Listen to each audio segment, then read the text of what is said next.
Hi, this is my proposal for my idea. So, the theme is time, and so I'm gonna make a surreal, like specifically a surreal walking simulator, which will be based around time. So it will be dreamlike in design, and that is the basic game's concept. Uh, um, This is the plan of how it will go, how I will create this. So I have three models, and each one will have like its own separate room or island, and that's how it will be done. So each day I'll be spending a week on each single part of the model. And so this is my inspiration for the surrealism. So artists such as Salvador Dali and his specifically this painting for its religious aspects will be heavily implemented with me having this yeah. And it will be mostly a bit off, but it'll be like you'll be able to recognize what it is at the same time. So it will be recognizable to everyday objects to make. I have no. Another aspect I will be researching is World War One surgery, as in history, an aspect of it is war. People, veterans of war, have been forgotten, so they will be implemented. And I'm pretty sure I mentioned that if you're someone who screamed the shoe in 40 book. This is like the first time they ever did surgery, so yeah, it's gonna look a bit gruesome. This another aspect I will be one of the other rooms will be based around the idea of um, where people's perspective of religion and so I'll be using Arabian architecture for one of the rooms. So a model will be created using Arabian style architecture. Uh, and there will be one final room which will have a giant hourglass because time is heavily implied with time. So the objective of the game is to just go to each single one and just observe it. So there's no fighting, nothing, no UI. It's just a few minutes, and then the game will then there will be like a door appear out of nowhere, and you just exit out, and that'll be it. So it's nothing extreme that you're supposed to do. So it's very accessible.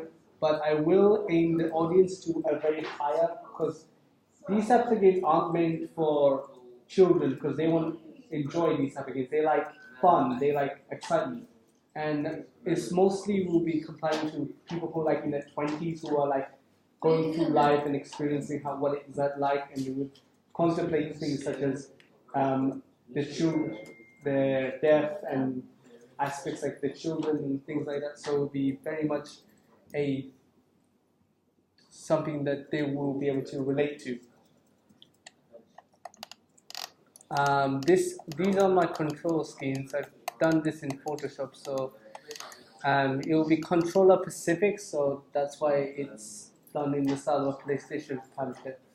And the controls, as you can see, are simple, and only a few of them are used. So most people will be able to pick it up, even people who have never really played a video game. These are concept arts, early drafts of what some of the rooms will look like or how you will get around, such as like the tree. Originally it was supposed to be floating, but I didn't like the idea of that. And these are like ideas of masks. It went from looking a bit weird, so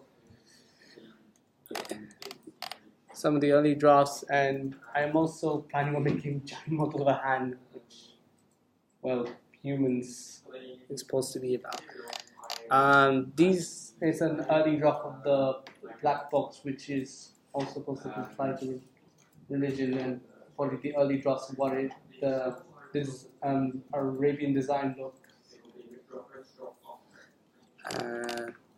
concept art from multiple angles.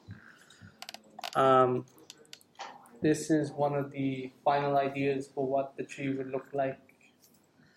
I'm reading this.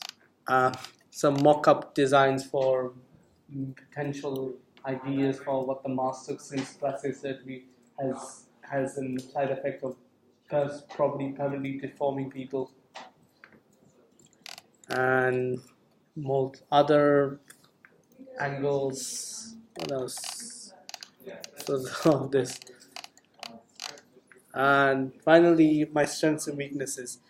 My strength is probably researching in sourcing this information, drawing. My weakness is probably writing all of this down, since I'm not able to keep information in my head and actually put on paper quickly, like most people. So yeah, that's a lot to take in. Okay, so let's start with Bilal. Time is basically mostly surrounds around death, the inevitable of you being born and dying. Malik, yeah. Didn't you say you have to do with dreams? Yeah, so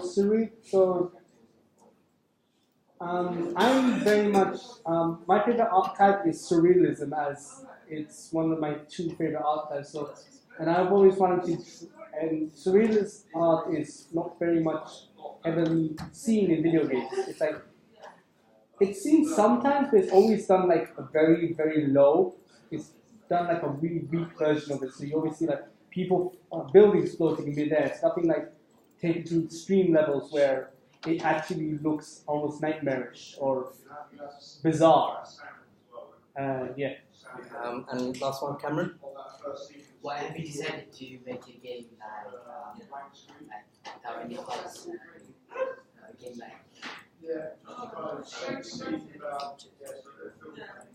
game without any NPCs and that? Because not every game needs to be heavily violent or heavily aimed for children. Yeah, I like the proposed idea. It's different because we're so used to seeing violence. But majority isn't it? Yeah, but there's one section of your game that is just observing. Perhaps there could be some sort of information there, or some sort of puzzle maybe to get the door open. I just wanted to be like in Nintendo style, where it's accessible to everyone, but I want the age demographic, since I know it's people who would probably never play video games. Yeah. I don't want it to be way too stressful. I just want very simple to understand and very easy to navigate. It's nice. Sorry, one more from Malik. So how is it different from other games like for instance, Rock Simulator, Grass Simulator, Flower Simulator? There's never been a game that's been based on dreams. Like, seriously, it's very good game. Dreams itself, the game. yeah, Okay. All right, well done, Samir. Oh, sorry.